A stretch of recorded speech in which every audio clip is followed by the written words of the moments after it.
Glória a Deus, fique feliz, meu irmão, porque na presença do Senhor até a tristeza salta de alegria, amém?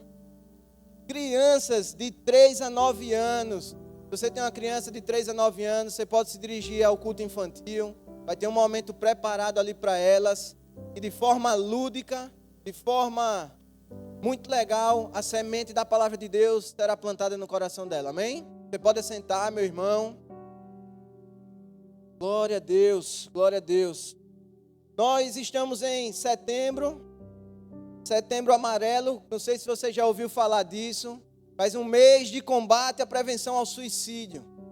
E nós como igreja não podemos estar alienados e discrepantes do que a sociedade tem necessitado, do que irmãos dentro da nossa igreja têm necessitado. É um mês onde se fala muito sobre depressão, ansiedade e muitos outros temas, e hoje eu tenho alguns pontos que eu queria tratar rapidamente com você. Então eu queria pedir para você abrir aí a sua Bíblia, por favor, em Filemon, capítulo 1, versículo 22. Filemon, capítulo 1, versículo 22. Vá abrindo aí. É pequenininho. Se você não achou, EBD está aí. Vem antes de Hebreus, depois de Tito. Filemon, capítulo 1, versículo 22. Você abre e deixa aí aberto, ou ligado. Nós vamos ler daqui a pouco. Filemon, capítulo 1, versículo 22. O primeiro ponto que eu queria trazer nessa noite para nós meditarmos juntos é que, naturalmente, meus irmãos, ao longo da nossa caminhada, ao longo da nossa jornada, nós desenvolvemos planos e sonhos para as nossas vidas. Mas nem sempre esses planos e sonhos, eles acontecem. Infelizmente,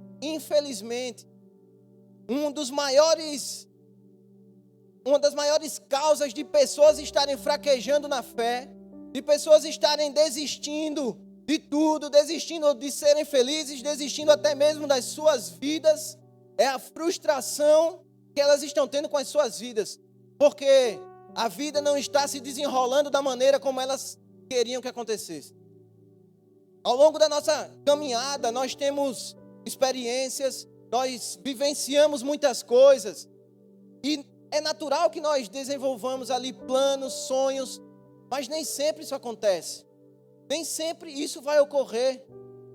Agora, eu queria começar te perguntando se aquilo que você esperava que acontecesse, se aquilo que você esperava que você achava que era a saída para a sua vida, não, por aqui eu vou caminhar, porque por aqui a minha vida vai ter uma reviravolta. Se aquilo ali não acontece, como você tem reagido a isso? Qual tem sido a sua reação? Como você tem reagido quando as coisas não saem conforme você esperava? Quando aquilo que seria natural acontecer na sua vida não ocorre? Infelizmente, inclusive dentro da igreja, muitas pessoas, por verem a sua vida tomando um rumo que não era aquele que era esperado, essas pessoas, às vezes conscientemente, outras vezes inconscientemente, elas estão culpando a Deus. Infelizmente, tem pessoas que, por conta daquilo que elas estão vivendo de forma momentânea nas suas vidas, elas estão modificando o seu olhar a Cristo, estão começando a pensar em desistir no meio da caminhada. Infelizmente. Mas deixa eu te dizer uma coisa, deixa eu te relembrar algo que eu sei que você já sabe. Meu irmão, ninguém tem a vida perfeita. O pastor não tem a vida perfeita. Quem estava aqui tocando não tem a vida perfeita. O seu líder de rede, seu líder de ministério não tem a vida perfeita. Você sabe disso, eu sei. Mas às vezes a gente precisa relembrar.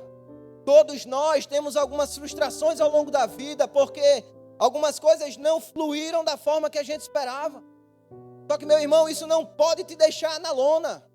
Isso não pode fazer com que você se frustre ao ponto de inverter a sua percepção de quem é Deus e fazer querer desistir. Se você está tão pressionado, dentro do que você está vivendo, deixa eu te relembrar, meu irmão, isso é normal. Isso acontece. Não é porque a gente é cristão, não é porque a gente convida Deus para caminhar com a gente, que tudo aquilo que a gente idealizou para a nossa vida vai sair do jeitinho que a gente quer. Infelizmente, ou felizmente, não é assim. Provérbios capítulo 16, versículo 9, vai dizer bem assim: em seu coração o homem planeja o seu caminho, mas o Senhor determina os seus passos. Em seu coração o homem planeja o seu caminho, mas o Senhor determina os seus passos. Então, meu irmão, todos nós estamos sujeitos a isso. Não é porque aquilo que você tanto sonhou, não é porque aquilo que você tanto planejou, aquilo que você tanto se preparou, que você esperava que acontecesse de forma natural na sua vida, não aconteceu, que está tudo perdido, não, de forma alguma. O Senhor, se nós estamos em Cristo, Ele determina os nossos passos. Todas as coisas cooperam para o bem daqueles que amam a Deus, amém? Você crê nisso?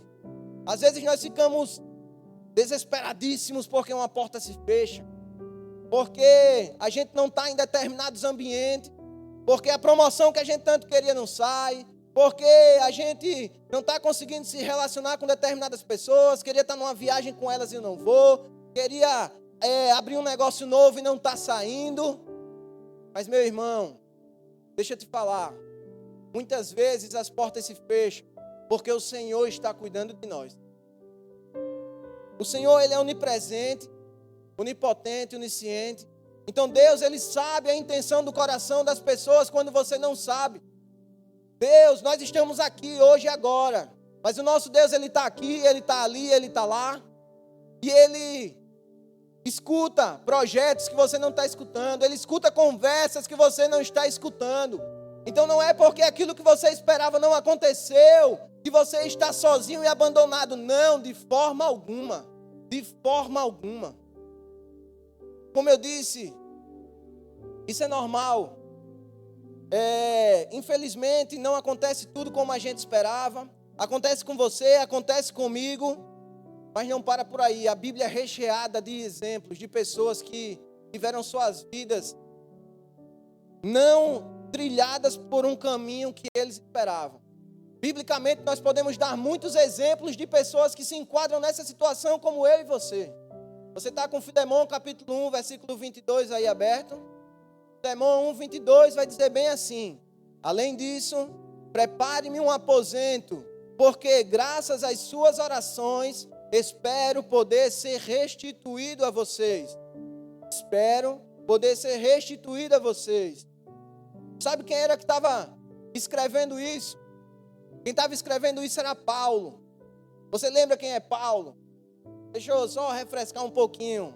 Só uma pincelada. Paulo era aquele que quando pregava, ele usava lenço, usava aventais, e quando ele terminava a pregação, as pessoas pegavam esses lenços e aventais e colocavam em cima de enfermos e a enfermidade saía. Colocavam em cima de endemoniados e os espíritos malignos saíam. Paulo foi aquele que teve a ousadia de puxar a orelha do apóstolo Pedro. Pedro estava sentando com os gentios, quando chegou um pessoal mais tradicional, judeu, ele virou as costas e disse: não, ali não é para mim não. E Paulo disse: deixa de hipocrisia, rapaz, abra do olho. Paulo foi aquele que começou a pregar para os gentios, aquele que rompeu com toda a religiosidade da época que era opressora, e começou a pregar aos gentios, ou seja, aqueles que não são judeus, abrindo a porta para que o evangelho de Cristo chegasse até mim e até você nessa noite. Esse era Paulo. Agora, qual era o contexto que Paulo estava escrevendo isso a Filemão? Paulo estava preso. Preso por quê? Preso porque ele estava pregando o evangelho. Preso porque ele estava expandindo o reino, porque ele estava cumprindo o seu propósito e ele estava cumprindo o seu ministério. Era por isso que Paulo estava preso. E aqui no texto dá para a gente ver claramente qual era a vontade de Paulo. Estava expressa ali o que era o que ele esperava da vida dele. Ele esperava ser restituído, ser liberto. Em breve ele diz para Filemão: Filemão, prepara aí um aposento, porque por causa da oração da igreja, da sua oração, da minha oração, eu espero ser restituído a vocês logo. Ah, mas era Paulo. Paulo era Paulo. Para ele o viver a Cristo e morrer era lucro. É, verdade. Mas uma prisão continua sendo uma prisão, seja para quem for. Não estava nada bem. Olha o que o versículo 20 disse. Sim, irmão, eu gostaria de receber de você algum benefício por estarmos no Senhor. Reanime o meu coração em Cristo. Reanime o meu coração em Cristo, meu irmão. A gente não reanima ninguém que está animado. O que Paulo estava dizendo era: meu irmão, por favor, acate o meu pedido para me dar um renovo, para me dar um refrigério aqui. A gente reanima quem está desanimado, quem está moído, quem está ali desesperado, cansado. É esse que a gente reanima. Era assim que Paulo estava. Então acontece com você, acontece comigo, aconteceu com Paulo. E a gente pode aprender com isso. Como é que Paulo reagiu a essa situação? Qual foi a reação de Paulo? Será que ele pensou em desistir? Quantas pessoas têm pensado em desistir da caminhada? Por conta das adversidades da vida, quantas pessoas aqui dentro? Paulo pensou em desistir? Pensou não. Paulo culpou a Deus? Não. Paulo não se rebelou contra Deus. Paulo não foi murmurar. Paulo não teve uma crise existencial, não. Ele se entristeceu, sim, porque ele era homem. A gente acabou de ler. Mas Paulo decidiu confiar na boa, perfeita e agradável vontade de Deus. Há uns 15 dias atrás, nós tivemos na rede Jesus, o tema era Jesus no Getsemane. Você foi para a rede e você viu. Quando você abrir a sua Bíblia para procurar Jesus no Getsemane, você vai ver lá que Jesus orou 3 vezes pela mesma coisa. Pai, se for possível, afasta de mim esse cálice. Voltou, os discípulos estavam dormindo, foi orar de novo. Pai, se for possível, afasta de mim esse cálice. 3ª vez. Pai, se for possível, afasta de mim esse cálice. Jesus queria beber o cálice, mas Jesus decidiu também seguir a boa, perfeita e agradável vontade de Deus. Ele declarou que não seja feita a minha vontade, mas que seja feita a tua vontade. Paulo, assim como Cristo, ele não olhou para aquilo que os olhos deles poderiam enxergar. Paulo decidiu olhar para aquilo que não se via. E muitas vezes nós estamos a ponto de entrar em crise, a ponto de explodir, subindo pelas paredes, porque nós só começamos a focar nas projeções terrenas, nas projeções terrenas, naquilo que os nossos olhos conseguem ver. E a gente esquece de olhar sob a perspectiva da eternidade. A gente esquece que isso vai passar. Meu irmão, o pastor Múcio ensina muito a gente aqui. A nossa vida na terra começa quando a gente morre e acaba. É só esse breve pedaço de tempo. Mas depois que ela acaba, tem tudo isso aqui, ó. A eternidade. Tem eternidade. E muitas vezes nós estamos tomando decisões aqui que vão repercutir lá na frente, durante toda a eternidade. Muitas vezes a gente está aqui morrendo por um problema, mas o nosso olho está só fixo ali nele. Se a gente deixar de ter um olhar tão específico dentro dele, e tiver uma visão um pouquinho mais macro, se você for só comparar com a sua vida completa aqui na terra, você vai ver que a problemática vai diminuir muito. Agora, meu irmão, se você for olhar para esse problema sobre a perspectiva da eternidade, meu irmão, eu tenho certeza que a grande maioria dos seus problemas vão se tornar ínfimos. Ínfimos. E tudo aquilo que estava sendo capaz de te fazer parar, tudo aquilo que estava a ponto de te fazer desistir, você vai ver, meu Deus, eu não posso parar só por isso, eu tenho uma eternidade toda junto de ti. Aleluia. Sabe outra coisa que sustentou Paulo quando vieram as frustrações e quando a vida não seguiu o rumo que ele esperava? Paulo, ele não se apegou à bênção, ele se apegou ao abençoador. Ei, Paulo e Silas na prisão, alguém lembra disso? Paulo, ele já tinha sido preso. Paulo, ele já tinha passado por uma situação semelhante a essa. Ele estava lá preso com Silas e naquele momento Deus, ele pegou e fez algo extraordinário para libertar Paulo. Deus literalmente moveu a terra através de um terremoto para libertar Paulo. Então, Paulo, ele já conhecia a bênção que era capaz de livrar ele.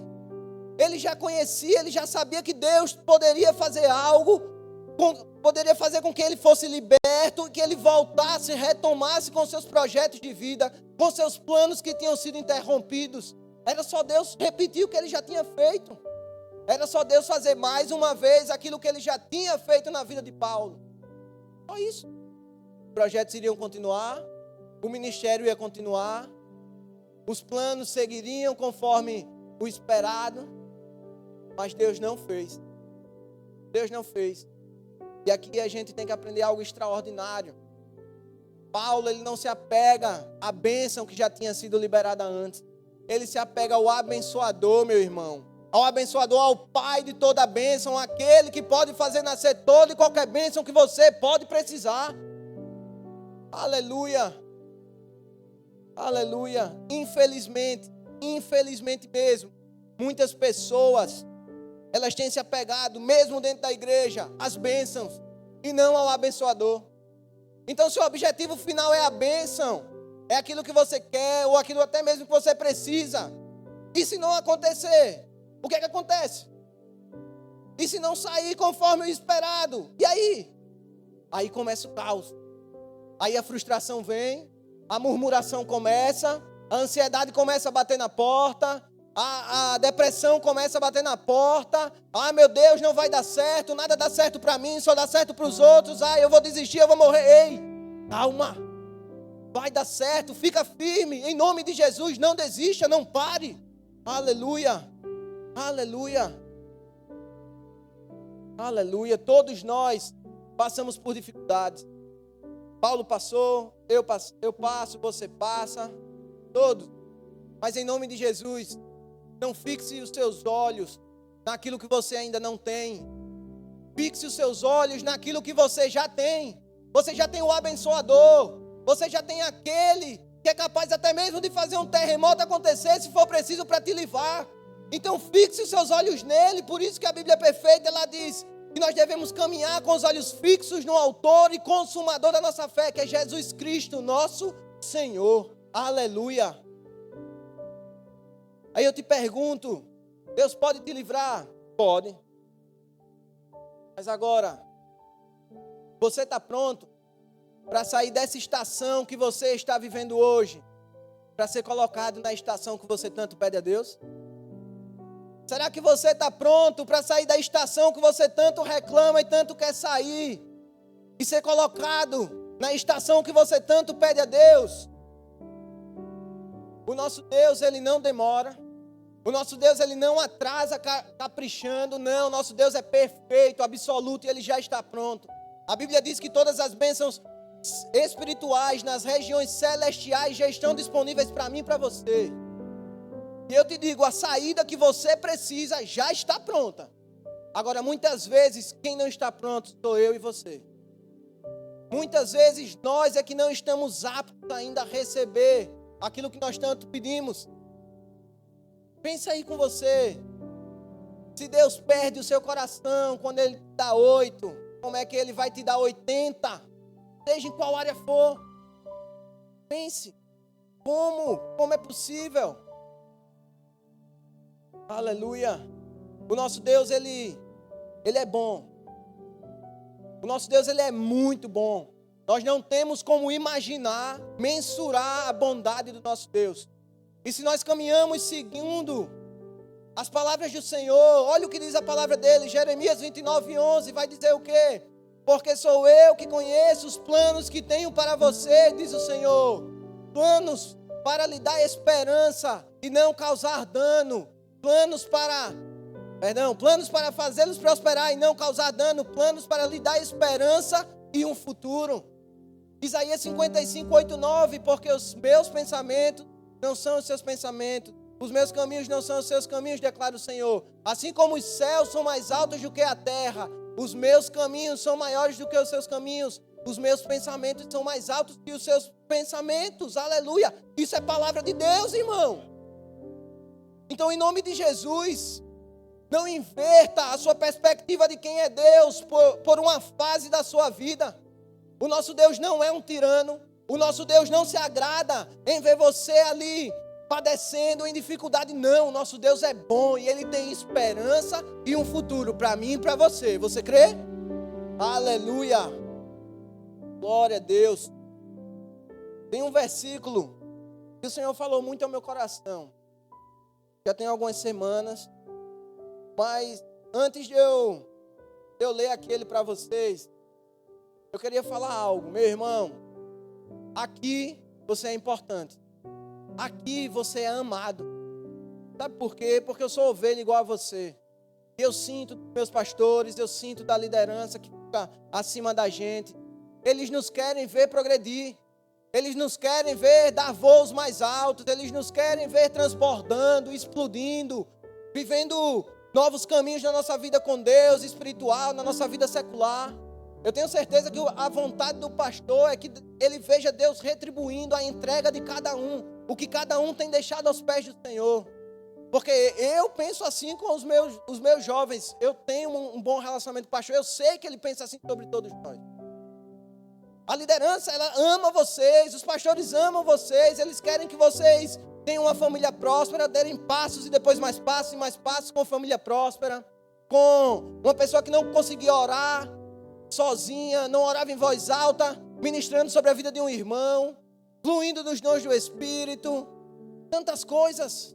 E também na vida secular, eu tenho certeza que o pastor ficaria muito feliz vendo você pelo Instagram, conhecendo a Europa, fazendo aquela viagem que você sempre sonhou. Tenho certeza que o pastor ia ficar muito feliz por isso. Eu tenho certeza que o pastor se alegraria muito em você chegar para ele e dar um testemunho dele. Pastor, olha aqui, recebi a promoção que eu orava há não sei quantos anos, comprei um carro novo. Pastor, Deus entregou a chave da minha casa nova, dos detalhes que eu queria na minha mão. Eu sei que Deus, eu sei que o pastor, eu sei que a liderança quer que nós tenhamos uma vida boa. É o desejo deles, porque eles nos amam. Agora, meu irmão, se o pastor, se a liderança, são homens, que são falhos, são imperfeitos, se eles nos amam dessa forma, o que é que você acha que Deus tem para você? O que é que você acha que Deus quer para você? Meu irmão, imagina Deus. Deus ama você muito mais do que qualquer um aqui.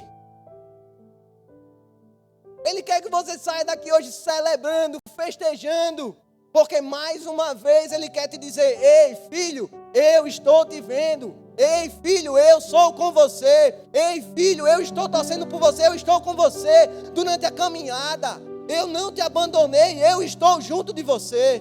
Aleluia. Olha o versículo que o Senhor colocou no meu coração já tem algum tempo. Hebreus 11:6 vai dizer assim: sem fé é impossível agradar a Deus, porque quem dele se aproxima precisa crer que ele existe e que recompensa aqueles que o buscam. Sem fé é impossível agradar a Deus, porque quem dele se aproxima precisa crer que ele existe e que recompensa aqueles que o buscam. Meu irmão, nós precisamos nos achegar ao Senhor com fé, senão é impossível agradá-lo. E precisamos crer que Ele recompensa aqueles que o buscam. Entenda, a Bíblia diz que o sol raia sobre o justo e sobre o injusto. O nosso Deus, Ele é absoluto em justiça. Então Ele vai retribuir o plantio de todo ser humano aqui na terra. Isso é lei da semeadura, Gálatas 6:7. Mas, meu irmão, não tem como eu olhar para Hebreus 11:6 e não acreditar que Deus não tem uma bênção especial para aqueles que o buscam. Não tem. Meu Deus, você está buscando ao Senhor? Permaneça, meu irmão. Vai chegar a hora. Em nome de Jesus eu creio. Você ainda não busca, meu irmão, entrega a sua vida a Ele. Você vai viver coisas extraordinárias. Você vai mudar a sua ótica de ver absolutamente tudo. Mas você está buscando? Creia. Creia e busque, permaneça, persevere. Porque o nosso Deus não é homem para que minta, nem filho do homem para que se arrependa. Ele zela para que se cumpra a sua palavra. Aleluia.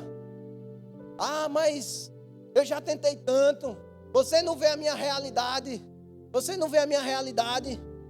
Você não sabe o que eu enfrento no meu dia a dia. É só luta, atrás de luta, atrás de luta, atrás de luta. Meu irmão, eu sei o que é que tu passa. De vez em quando eu paro e digo: meu Deus, cadê o Senhor? Cadê você? Eu não consigo sozinho, me ajuda. Eu sei o que é isso. Mas, meu irmão, escute só. Olha o que Billy Graham, um dos maiores evangelistas do século passado, falava. O diabo, ele não estaria te atacando com tanta força se não houvesse algo valioso dentro de você. Ladrões não roubam casas vazias. Aleluia, meu irmão, é difícil. Mas se você está buscando ao Senhor, se você está com os olhos fixos no abençoador e não na bênção, meu irmão, persevere, porque você está no caminho certo. Você está no caminho certo. Estranho, muito estranho seria se o inferno não se levantasse. A luta vem, mas Deus continua cuidando de nós. Amém? Olha o que diz Salmo 37, 18 e 19. O Senhor cuida, o Senhor cuida da vida dos íntegros, e a herança deles permanecerá para sempre. Em tempos de adversidade não ficarão decepcionados, em dias de fome desfrutarão fartura. Aleluia! Meu irmão, o Senhor cuida de nós. Deus recompensa aqueles que o buscam. Eu creio nisso. E eu creio que essa recompensa, ela vai repercutir nas próximas gerações, nos nossos filhos, nos filhos dos nossos filhos, e assim sucessivamente. Deus, a Bíblia diz que quando amaldiçoa é até 10 gerações, mas quando Ele abençoa são até 1000 gerações. Meu irmão, o nosso Deus é bom. Eu creio que isso vai repercutir gerações e gerações, os casamentos que serão aqui restaurados, as vidas que nós ainda iremos alcançar aqui. Eu creio nisso em nome de Jesus. Equipe de louvor. Mas para finalizar, quando Deus colocou no meu coração Hebreus 11:6, Ele falou muito forte a respeito de sonhos. E eu preciso perguntar: qual é o sonho que você está deixando para trás? O que é que você está dizendo que é tão impossível para você, que você está pensando em deixar para trás? Do que é que você está pensando em desistir? Meu irmão, não desista. Fique firme. Fique firme. Deus recompensa aqueles que o buscam. Para você pode parecer impossível, mas para Deus, meu irmão, olha o que diz Gênesis 18:14. Existe alguma coisa impossível para o Senhor? Mateus 19:26. Jesus olhou para eles e respondeu: para o homem é impossível, mas para Deus todas as coisas são possíveis. Aleluia. Deus, Ele quer realizar sonhos. Eu creio nisso. Ele vai realizar todos? Não. Eu comecei a palavra falando algo semelhante a isso. Mas eu creio que Deus quer realizar sonhos de pessoas aqui nessa noite. Eu creio nisso. Então, meu irmão, não deixe as adversidades da vida roubarem aquilo que Deus plantou no seu coração. Não deixe que vozes alheias roubem aquilo que Deus entregou individualmente para você. Você pode ter recebido esse sonho, esse projeto, até mesmo numa conferência, num culto, com centenas, milhares de pessoas. Mas Deus teve o cuidado de entregar isso especialmente para você. Não deixe que as circunstâncias, que as vozes, nada disso roube o que Deus plantou no seu coração. Você tem um sonho, meu irmão? Eu te estimulo. Ore. Peça a Deus. Por acaso existe alguma coisa impossível para Deus? Ele não vai nos dar tudo. Eu repito, Deus não vai nos dar tudo. Eu não dou tudo para os meus filhos. Afinal, a maioria das coisas que eles pedem, eles nem estão prontos para receber. Mas se nós, mesmo sendo maus, sabemos dar coisas boas aos nossos filhos, que dirá o Pai que está nos céus, não dará coisas boas àquele que os pedirem. Mateus capítulo 7, versículo 11. Meu irmão, é bíblico, então peça. Peça. Quem é pai sabe que um pai ama os seus filhos por igual. A herança, quando ela está disponível por igual. Deus nos ama por igual. E como eu disse, as bênçãos espirituais nas regiões celestiais já estão disponíveis para mim e para você. Agora, o filho que mais recebe é aquele que mais vai atrás, é aquele que mais pede, é aquele que mais busca. Eu te digo, meu irmão, em nome de Jesus, não desista do seu sonho. Ainda não chegou a hora de parar. Deus recompensa aqueles que o buscam. Você crê nisso? Amém. Que Deus te abençoe. Fique de pé e adore ao Senhor.